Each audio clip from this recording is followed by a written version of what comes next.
기도하겠습니다. 걸어가신 아버지 하나님 감사합니다. 택하여 부르신 주의 백성들을 한자리에 모여서 걸어가신 하나님 앞에 예배드리게 하신 것 감사합니다. 또 우리 중고등부 찬양대 귀한 찬양, 아름다운 찬양으로 예배 수종들게 하신 것 감사합니다.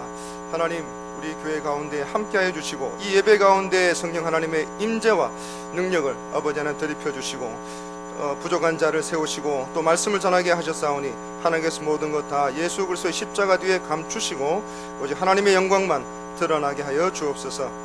감사합니다. 이 모든 말씀을 우리를 구원하신 예수 그리스도의 이름으로 간절히 기도 올리옵나이다. 아멘. 어떤 사람이 이 야생에 있는 독수리 새끼 한 마리를 사로잡아 왔습니다. 그리고 그 독수리 새끼 한 마리를 자기 집 닭장에 넣어서 이 병아리들과 함께 키우기 시작했습니다.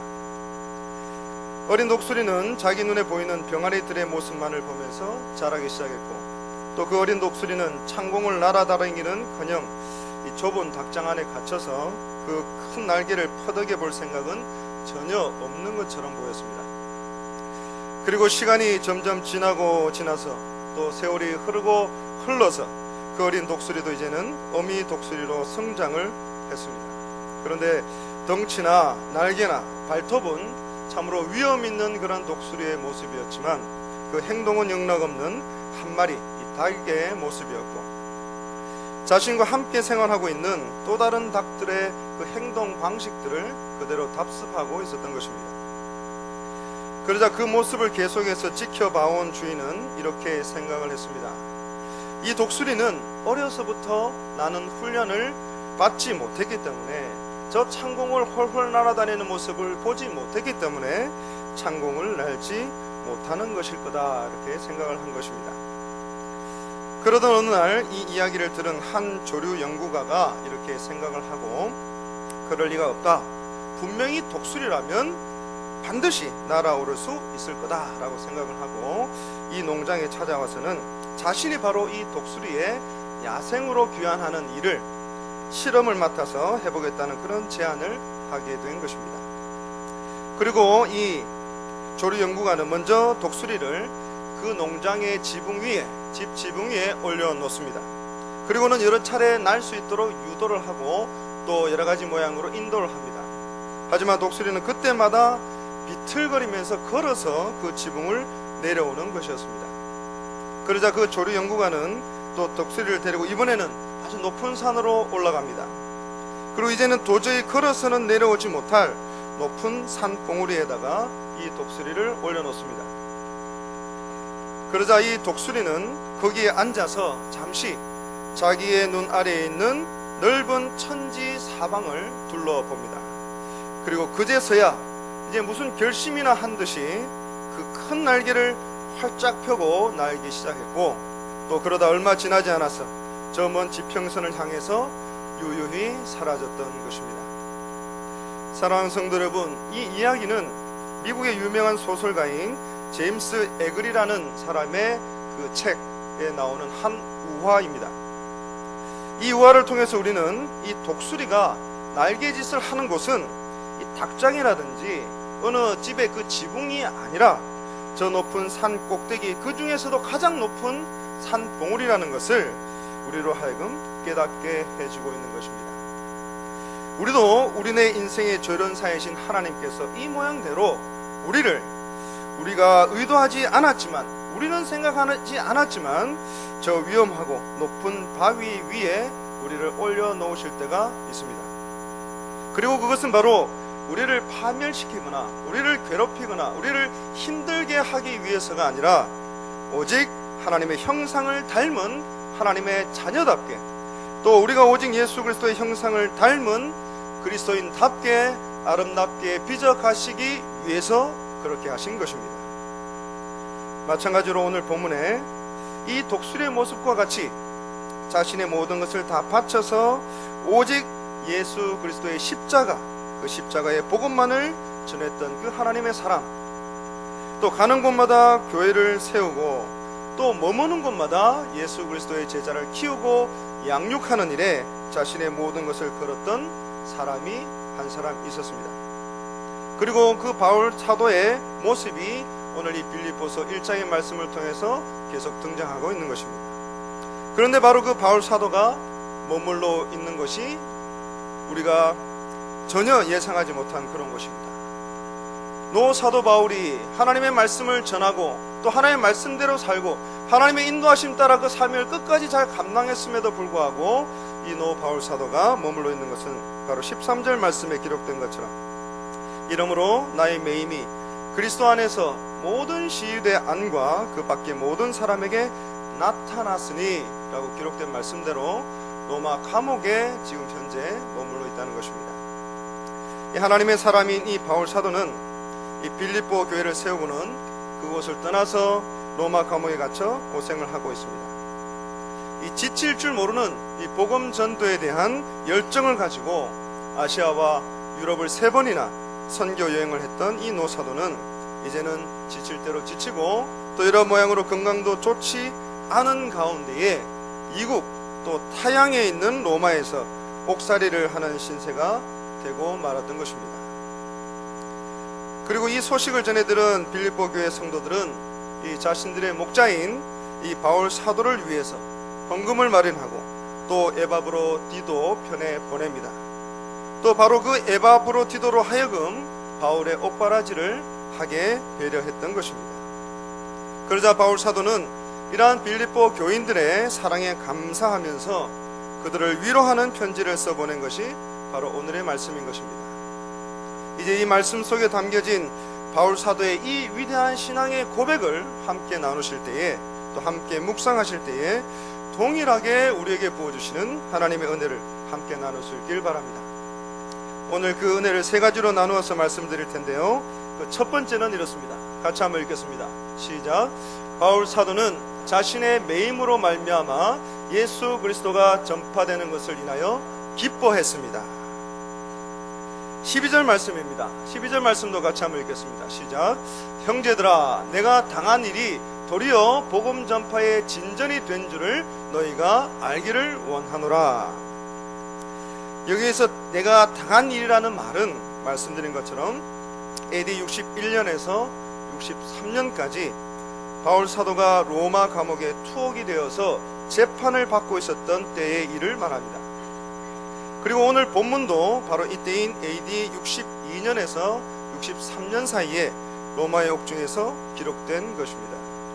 그래서 내가 당한 일이라고 하는 것은 이 바울 사도가 복음을 전하다가 감옥에 갇힌 것과 또 로마의 옥중에서도 복음을 전하기 위해서 그 방문객들과 또 로마의 시위대들과 가이사에게 모든 사람들에게 로마의 옥중에 갇혀있는 상황 가운데서도 끝까지 복음을 위해서 증거하고 그 복음을 변호하였던 사실을 우리에게 보여주고 있는 것입니다. 이처럼 바울 사도는 자신이 로마 전 지역을 두루 다니면서 직접 그 복음을 전하지는 못했지만 비록 그 로마 감옥에 갇혀있는 환난 가운데 있었지만 오히려 그 어려움이 복음을 잘 전파할 수 있는 계기가 되었다고 말씀하고 있습니다. 그러면 어떻게 감옥 속에 갇힌 것이 복음의 진보가 될 수 있었겠습니까? 그것은 디모데후서 2장 9절의 말씀에 그 해답이 있습니다. 함께 읽겠습니다. 복음으로 말미암아 내가 죄인과 같이 매이는 데까지 고난을 받았으나 하나님의 말씀은 매이지 아니하니라. 하나님의 말씀은 매이지 아니하기 때문에 그렇습니다. 이 바울 사도의 몸은 비록 그 로마 감옥에 갇혀있는 그런 상태에 있었지만 그 로마 감옥에 갇혀있는 바울 사도의 몸은 그들이 가둘 수 있었지만 바울 사도가 간직했던 예수 그리스도의 십자가 복음은 그 누구도 가둘 수가 없고 하나님의 말씀은 하나님의 복음은 예수 그리스도는 그 어떤 것에서도 매일 수가 없기 때문에 그렇습니다. 바울 사도가 이처럼 옥에 갇혀서 복음을 변호하게 된 것이 오히려 이방 세계의 로마 지역의 로마의 지도자들에게 로마에 있는 사람들에게 복음을 전할 수 있는 기회가 되어서 바울이 당한 것이 고난이요 옥에 갇히는 일이요 매인 것이요 환난이었을지라도 도리어 그 일로 말미암아 복음 전파의 진전이 되었다고 고백하고 있는 것입니다. 13절 말씀. 이러므로 나의 매임이 그리스도 안에서 모든 시위대 안과 그 밖의 모든 사람에게 나타났다, 이렇게 이어서 고백하고 있습니다. 이때 그리스도 안에서 다른 소유나 자신의 주장을 관철시키기 위해서 감옥에 갇힌 것이 아니라 오직 주 예수 그리스도를 위해서, 주 예수 그리스도 안에서 메인바된 바울 사도는 또 하나님 앞에 감사하게도 로마의 대중 감옥에서 다른 죄수들과 그렇게 함께 갇혀있지 않고 독립된 감옥에서 어느 정도의 또 자유를 누리며 지낼 수가 있었습니다. 그리고 바로 이곳은 로마 시위대의 감시를 받고 있었는데, 바울 사도는 바로 여기에서 이 황실 시위대, 로마의 시위대의 많은 군인들과 또 그들의 많은 지도자들과 접촉할 수 있는 기회를 얻게 된 것입니다. 그래서 감옥 속에서 이 황실 시위대의 감시를 받고 있었던 바울 사도는 오히려 비교적으로 자유롭게 그들을 만나고 또 접할 수가 있게 된 것입니다. 그리고 바울 사도는 그들에게 여지없이 또 변함없이 지속적으로 복음을 전합니다. 그리고 바울 사도의 복음 전함은 그의 숙소로 찾아온 또 다른 방문객들에게 전해져서 밖으로 그 복음이 전해지고 또 전해지기 시작한 것입니다. 그리고 이 모든 것들은 만약에 바울이 이 자유의 몸이었다고 하면 도저히 만날 수도 또 도저히 있을 수도 없는 일들이 오히려 갇힌 몸으로 또 감옥에 갇혀있는 상태이기 때문에 복음의 진전을 이루는 이 놀라운 하나님의 역사가 생기게 된 것입니다. 그리고 이것은 7절에 있는 말씀, 7절의 말씀을 제가 읽겠습니다. 내가 너희 무리를 위하여 이와 같이 생각하는 것이 마땅하니 이는 너희가 내 마음에 있음이며 나의 매임과 또 복음을 변명함과 확정하며 너희가 다 나와 함께 은혜에 참여한 자가 됨이라. 이처럼 하나님의 그 놀라운 역사, 하나님의 그 놀라운 은혜의 복음을 변명하는 일, 그리고 확정하는 일에 있어서 당시 최고의 법정인 이 로마 법정에서 예수 그리스도를 증거하시기 위한 모든 것은 하나님의 섭리하시며 인도하심이었던 것입니다. 그리고 14절에 바로 그 복음, 바울이 그 어려운 상황 가운데서도 선포하고 증거하고 확증했던 그 복음을 들은 사람들 가운데 많은 수가, 대다수의 사람들이 그 바울 사도를 신뢰하게 되었고 또 그들은 겁없이 더욱 담대하게 하나님의 말씀을 전할 수 있게 되었다고 우리에게 증거하고 있습니다. 사랑하는 성도 여러분, 이 바울 사도는 지난 2년 동안 로마 감옥에 갇혀 있으면서 황제 측근에 있는 많은 사람들에게 복음을 전합니다. 또 그리고 이러한 바울의 복음 전파가 이 황실의 시위대뿐만 아니라 로마 상류 사회의 복음화에도 상당한 공헌을 하게 된 것입니다. 그리고 그것은 분명 이 로마서 8장 28절에 있는 말씀대로 모든 것을 합력하여서 선을 이루게 하시는 하나님의 역사였음이 분명합니다. 그리고 또 한 가지 창세기 50장 20절의 말씀대로 악을 또 모든 불의한 일까지도 손으로 바꾸시는 하나님의 능력이었던 것이 너무나도 분명한 사실인 것입니다. 그리고 이것은 바로 참으로 놀라운 사람의 생각과 사람의 방법과 사람의 경험으로는 도무지 측량할 수 없는 놀라운 하나님의 섭리였던 것입니다. 사랑하는 성도 여러분, 우리가 때로는 인생을 살아가다 보면 우리의 인생 가운데 하나님이 인도하심을 분명히 깨닫고 고백합니다. 하지만 모든 하나님의 인도하심에 우리가 즉각적으로 순종하거나 즉각적으로 반응할 수 없을 때도 많이 있는 것이 사실입니다. 그것은 우리가 하나님의 인도하심에 의문을 가질 때가 많이 있기 때문에 그렇습니다. 그리고 내 생각과 다른 하나님의 인도하심이 있기 때문에 그렇습니다. 우리의 가정에서, 우리의 직장에서, 우리의 삶의 현장 가운데 말입니다.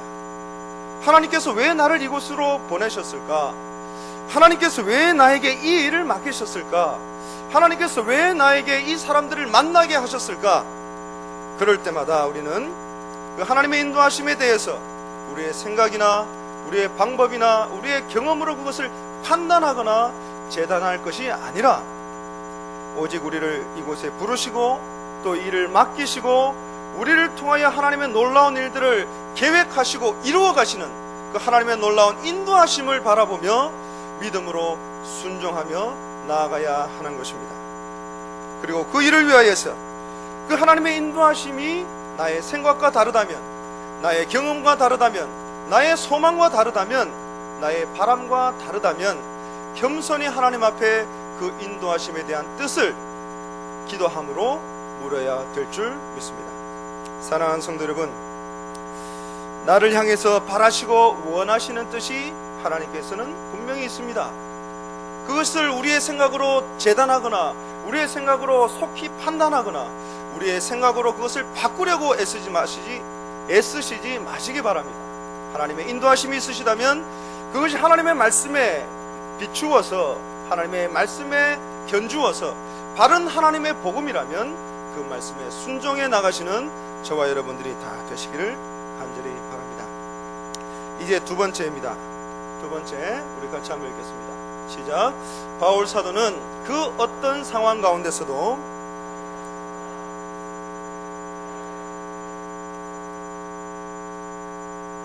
15절 하반절 말씀입니다. 여기에 보시면 이렇게 기록합니다. 그리고 또 어떤 이들은 착한 뜻으로 그리스도를 전파하나니. 여기서 어떤 이들은 당연하게 이 바울 사도에게 호의를 가지고 또 그를 존경하는 그런 사람들입니다. 그리고 이들은 이 바울 사도를 본받아서 순수하게 복음에 대한 열정을 가지고 예수 그리스도를 위하는 선한 동기로 복음을 전하는 사람입니다. 그리고 16절 말씀, 이들은 내가 복음을 변증하기 위해서 세우심을 받은 줄 알고 사랑으로 한다고 했습니다.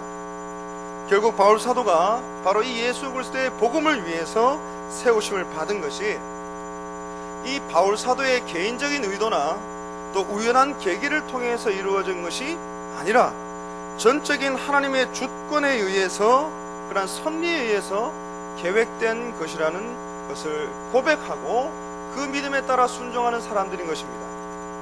그리고 바로 이 사실, 바울 사도가 하나님에 의해서 세우심을 받은 사도인 것을 고백하게 될 때에, 깨닫게 될 때에 바로 이 바울 사도의 사역에 더욱더 애정을 가지고 또 그를 도와서 복음을 전하는 일에 더욱 헌신을 하게 된 그런 사람들인 것입니다. 그런데 15절 상반절에 보시면 또 다른 사람들이 등장을 합니다.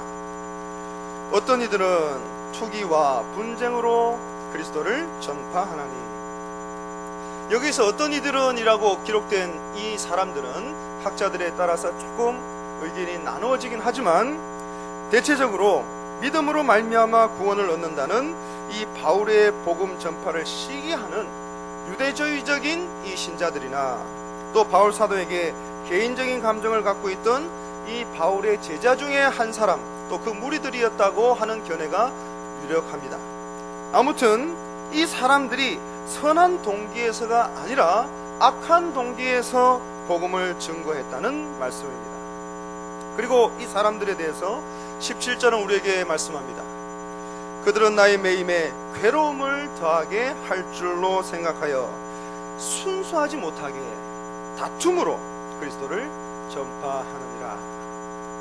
그들은 투기와 분쟁으로 그리스도를 전파하되 또 순수한 마음이 아니라 복음을 이용해서 자신의 지위를 확고히 하고자 하는 그런 사람이었던 것입니다. 그래서 저들은 이 바울 사도가 로마에 오기 전까지 로마 성도들 사이에서 상당한 지위나 명예나 인정을 받은 그런 사람들이었을 것입니다. 그러나 바울 사도가 로마에 옴으로써 자신들의 특권이 상실되고 경감되자 바울 사도의 추억을 이용해서, 바울 사도가 감옥에 갇힌 것을 이용해서 자신들의 명예와 존경받는 지위들을 회복시키고 더 높이고자 애를 썼던 사람들인 것입니다. 그리고 결국 바울 사도가 매임을 당하자 바로 이 매임으로 말미암아 사도 바울의 명성과 영향력과 모든 활동들이 손상되고 위축될 것이라고 생각하고 그 틈을 타서 주 예수 그리스도를 높이는 것이 아니라 그 틈을 타서 자신들의 명성을 회복하려는, 더 높이려는 악한 동기를 가지고 복음을 전했다는 것입니다. 그리고 이들은 순수하지 못하게 결국 다툼으로 그리스도를 전파하게 됩니다. 그래서 자신의 명성이라는 이기적인 야망을 위해서 복음을 이용하고 복음을 전했다는 것입니다. 그런데 참으로 놀라운 사실이 있습니다. 그 사실은 그럼에도 불구하고 또 동기가 어디에 있든지 예수 그리스도의 십자가 복음이 증거된다는 바로 그 사실 하나만으로, 오직 예수 그리스도의 십자가 복음이 전파된다는 그 사실 하나만으로 바울 사도는 기뻐하고 또 기뻐했다는 것입니다. 바울 사도는 복음을 전하는 일에 있어서 좋은 뜻으로 하건 나쁜 뜻으로 하건 간에 오직 예수 그리스도의 복음이 전파되는 것만을 참으로 기뻐하고 또 기뻐했던 것입니다. 심지어 자기를 시기하고 자기를 미워하는 사람들이 투기와 분쟁으로 복음을 전했다고 할지라도 바로 그것이 결과적으로 예수 그리스도의 복음이 전해지는 것이고 예수 그리스도를 존귀케 하는 것이고 그 복음으로 하여금 그 이방인들이 구원의 자리에 이르게 된다면 그 사실로 인하여서 바울 사도는 기뻐하고 또 기뻐했다는 것입니다. 사랑하는 성도 여러분, 이처럼 바울 사도는 자기를 먼저 생각하는 사람이 아니었습니다. 자기를 욕하고 자기를 폄하한다고 할지라도 오직 복음만 증거되기를 간절히 바랐던 참으로 위대한 하나님의 사람이었던 것입니다. 그리고 이것이 바로 바울 사도의 신앙이요, 이 시대에 오늘 우리가 살아가고 있는 지금 현재 우리가 본받아야 될 참으로 놀라운 신앙인의 자세인 것입니다. 사랑하는 성도 여러분, 내가 원하지 않는 일들이 우리 앞에 놓여지거나 또 보여지거나 하나님이 그렇게 인도해 가실 때도 있습니다. 하지만 분명한 것은 하나님께서 그 일을 통하여서 여러분들의 인생 가운데, 우리의 공동체 가운데 반드시 이루실 일이 있다는 것입니다. 마태복음 6장 33절 말씀입니다. 같이 한번 읽겠습니다. 시작. 너희는 먼저 그의 나라와 그의 의를 구하라. 그리하면 이 모든 것을 너희에게 더하시리라. 분명히 약속하신 신실한 하나님께서 이 약속의 말씀대로 우리는 이해하지 못할지라도 그 말씀에 순종하게 될 때에 우리에게 하나님의 놀라신 은혜와 축복과 선하신 인도하심을 허락해 주실 줄 믿는 것입니다. 또 로마서 8장 28절 말씀입니다. 같이 읽겠습니다. 우리가 알거니와 하나님을 사랑하는 자 곧 그의 뜻대로 부르심을 입은 자들에게는 모든 것이 합력하여 선을 이루느니라. 아멘. 그래서 하나님께서는 하나님의 말씀 앞에, 하나님께서 우리를 향하신 그 인도하심 앞에 자신을 낮추고 겸손하게 그 말씀에 순종하게 될 때에 하나님께서는 자신을 낮추고 도리어 주님을 높이는 자를 하나님께서는 결국에는 더욱더 높이시고 반드시 존귀하게 하실 줄 믿는 것입니다. 그래서 내 자신보다도, 내 자신의 명예보다도, 내 자신의 그 어떤 것보다도 오직 우리 주님, 주님의 몸된 교회, 그리고 오직 주의 십자가 복음을 전하는 일에 진력해 나갈 때에 하나님께서 약속하신 그 복을 저와 우리 공동체 가운데 물붓듯이 차고 넘치도록 부어주실 줄 믿는 것입니다. 그 믿음 가지고 바울 사도처럼 무엇보다도 복음이 전파되는 일에, 무엇보다도 주님의 몸된 교회를 섬기는 일에 앞장서서 충성하시는 저와 여러분들이 다 되시기를 간절히 바랍니다. 이제 마지막 세 번째입니다. 세 번째 같이 한번 읽겠습니다. 바울 사도는 생사를 초월한 신앙을 가졌습니다. 이 바울 사도가 로마 감옥에 갇혔을 때는 이제 곧 무섭게 불어닥칠 네로 황제의 박해를 목전에 둔 그런 상태였습니다. 그럼에도 불구하고 이 바울 사도는 더욱 담대하게 복음을 전할 뿐만이 아니라 빌립보 교회 성도들에게 오히려 위로의 메시지를 전하고 있습니다. 그리고 이런 일이 가능한 이유는 그 바울 사도가 구원에 대한 놀라운 확신을 가지고 있었기 때문에 그렇습니다. 19절 말씀, 이것이 너희와 너희의 간구와 예수 그리스도의 성령의 도우심으로 나를 구원에 이르게 할 줄 아는 고로. 이 바울 사도는 첫 번째 3관절에 보시면 너희의 간구, 다시 말해서 빌립보 교회 성도들의 놀라운 중보의 기도, 그리고 또 한 가지 중반절에 나오는 예수 그리스도의 성령의 도우심을 통하여서 이것이 바로 그 바울 사도를 구원에 이르게 할 줄로 믿고 확신했던 것입니다. 그리고 이 믿음을 가진 바울 사도는 영원한 생명에 대한 확신을 가지고 결코 죽음을 두려워하지 않았던 것입니다. 그리고 어떠한 고난과 어떠한 핍박과 예상하지 못하고 이해하지 못하고 도무지 받아들일 수 없는 상황 가운데서도 장차 차지하게 될 그 놀라운 하나님의 영광을, 저 천국의 놀라운 은혜를 포기할 수가 없었던 것입니다. 사랑하는 성도 여러분, 이처럼 바울 사도는 일평생 주의 일을 위하여서, 주의 복음을 위하여서, 주의 몸된 교회를 위하여서 충성한 그런 하나님의 사람이었습니다. 로마서 14장 8절 말씀 같이 한번 읽겠습니다.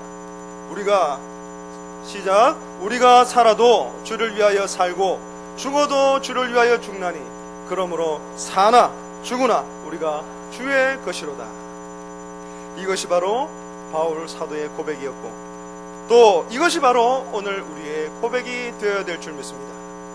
바울 사도는 살면 복음을 전할 것이고 죽으면 하나님께 갈 것이기에 사나 죽으나 그 어떤 것도 하나님의 말씀에 따라 순종할 것이고 그 어떤 것도 하나님 앞에 감사함으로 받는다는 그러한 고백을 저와 여러분들에게 드리고 있는 것입니다. 그리고 이 모든 일이 가능한 이유, 오늘 본문 20절 21절 말씀입니다. 나의 간절한 기대와 소망을 따라 아무 일에든지 부끄러워하지 아니하고 지금도 전과 같이 온전하게 담대하여 살든지 죽든지 내 몸에서 그리스도가 존귀하게 되게 하려 하나니. 우리 21절 말씀을 같이 한번 읽겠습니다. 시작. 이는 내게 사는 것이 그리스도니 죽는 것도 유익함이라. 아멘. 내게 사는 것이 그리스도라는 말은, 이 말은 예수 그리스도가 모든 행동의 동기요, 힘이요, 그 인생의 목적이요, 예수 그리스도가 모든 생각의 근거요, 이상이요, 삶의 자체요, 삶의 전부라는 것입니다. 한마디로 예수 그리스도가 내 안에 사는 것이고 내게 사는 것이 바로 그 예수 그리스도요, 내가 사는 것도 죽는 것도 오직 예수 그리스도를 위함이라는 그러한 신앙의 고백인 것입니다. 그래서 바울 사도의 삶은 결코 자기를 위한 것이 아니고 자연히 그리스도와 그의 복음을 위한 삶이었던 것입니다. 그래서 이러한 확신이 바울로 하여금 그 어떠한 처지에서도 복음을 부끄러워하지 아니하고 복음을 담대하게 또 겁없이 또 더욱더 확신 있게 전하게 되는 근거가 된 것입니다. 사랑하는 성도 여러분, 우리도 이 바울 사도처럼 이처럼 신앙의 고백을 할 수 있어야 될 것입니다. 그런데 우리들은 죽음을 두려워합니다. 또 우리들은 이 세상에서 당하는 고생을 무서워합니다. 그것은 저나 여러분들이나 마찬가지일 것입니다. 그 이유는 우리의 마음속에 영생에 대한 확신이, 믿음이 부족하기 때문에 그렇고, 우리 주님의 영광보다는 내 자신의 영광과 내 자신의 안위와 내 자신의 평안을 먼저 생각하기 때문에 그렇습니다. 하지만 바울 사도는 자기 자신이 어떤 형편에 처할 것인지를 가지고 염려하지 않았습니다. 자신의 모든 생애의 문제, 생애에 닥친 모든 일들은 온전히 하나님 앞에 맡기고 자신은 오직 복음을 전파하고 그리스도를 존귀하는 일에 충성을 다했던 것입니다.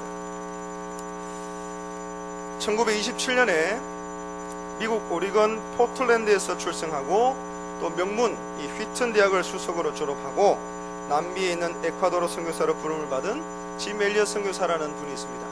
여러분들 많이 들으셨을 테고 많이 알고 계실 터입니다. 이 짐 엘리엇을 포함한 5명의 선교사들은 수백 년 동안에 그 부족에 사는 거주지들을 들어오는 사람들은 누구를 막론하고 다 죽여버린 그러한 그 아우카족에게 복음을 전하러 경비행기를 타고 아마존 정글로 들어갑니다. 하지만 1956년 1월 8일 불과 29세의 나이에 이 짐 엘리엇 선교사를 포함한 5명 모두가 다 이 아우카족의 창과 도끼에 의해서 순교하고 맙니다. 그런데 놀라운 것은 이 5명의 청년들, 이 5명의 선교사님들의 주머니와 또 소지품 속에는 권총들이 다 들어있었습니다. 창과 도끼로 그들을 죽이려고 하는, 또 죽인 그 사람들이 그 아우카족 부족들에게 이들은 총을 가지고 자위권을 발동할 수 있었고 총을 통해서 그들을 죽일 수도 있었지만 그들이 아직 복음 영접하지 못했기 때문에, 그들이 예수 그리스도의 제자로 변화되지 못했기 때문에 그들에게 주어진 그 죽음을 담담하게 받아들이고 순교에 이르게 된 것입니다. 그리고 이 엘리야 선교사와 이 5명 이 동료들의 죽음은 믿지 않는 사람들, 또 하나님의 인도하심에 대한 것을 전혀 이해하지 못하는 사람들의 눈에는 참으로 쓸데없는, 또 소모적인, 아무 의미 없는 일이라고 그렇게 말하는 사람들도 많이 있었습니다. 하지만 이 순교자들의 부인들이 다시 그 아우카 부족에게 선교하러 들어가게 되었고, 또 이들의 헌신적인 봉사와 노력으로 이 여자들은 죽이지 않는다는 관습을 가진 이 관습 덕에 이 봉사와 노력으로 아우카 부족이 복음화되어 갔고, 또 바로 그 선교사들을 살해한 3명의 그 부족민이 그 후에는 그 부족 전체를 이끌어가는 와우라니 교회의 담임 목사와 교회의 지도자들이 되는 놀라운 하나님의 역사가 벌어졌던 것입니다. 그리고 그로부터 36년이라는 오랜 시간이 지난 후에 1992년 6월 11일에 이 아우카 부족민의 말로 번역된 신약 성경 봉헌 예배가 그곳에서 드려지게 된 것입니다. 그리고 바로 그 복음의 씨앗을 심은 짐 엘리엇 선교사가 남긴 유명한 말이 있습니다. 여러분들도 잘 아실 것입니다. 영원한 것을 얻기 위해서 영원하지 않는 것을 버리는 자는 결코 어리석은 자가 아니다. 이 고백이 짐 엘리엇 선교사의 고백이요, 또 내가 죽는 것도 사는 것도 다 주의 것이로다, 주의 영광을 위한 것이로다 하는 것도 바울 사도의 고백이요, 또 이 두 놀라운 신앙의 선배들의 그 고백을 바로 오늘 우리가 고백하는 그 신앙의 고백으로 다시 고백하게 되는 저와 여러분들의 고백인 것입니다. 이제 말씀을 맺겠습니다. 사랑하는 성도 여러분, 바울 사도와 같이, 짐 엘리엇 선교사와 같이 바로 지금 이 순간부터 저와 여러분들이 가장 먼저 주님의 영광을 위하여서 살아가시는 저와 여러분들이 다 되시기를 간절히 바랍니다. 우리의 형편이 어떠하든지, 우리의 상황이 어떠하든지 주님의 말씀을 전하는 일에, 복음 전도하는 일에 가장 최선을 다하고 주님의 몸된 교회를 위해서 섬기는 일에 그 어떤 것보다도 최우선적으로 충성되이 섬겨가시는 저와 여러분들이 다 되시기를 간절히 바랍니다. 이후에 청년대학부의 선교 관련돼서 여러 가지 순서들이 있기 때문에 제가 마침 기도하고 마치도록 하겠습니다. 기도하겠습니다. 하나님 아버지 감사합니다. 복음을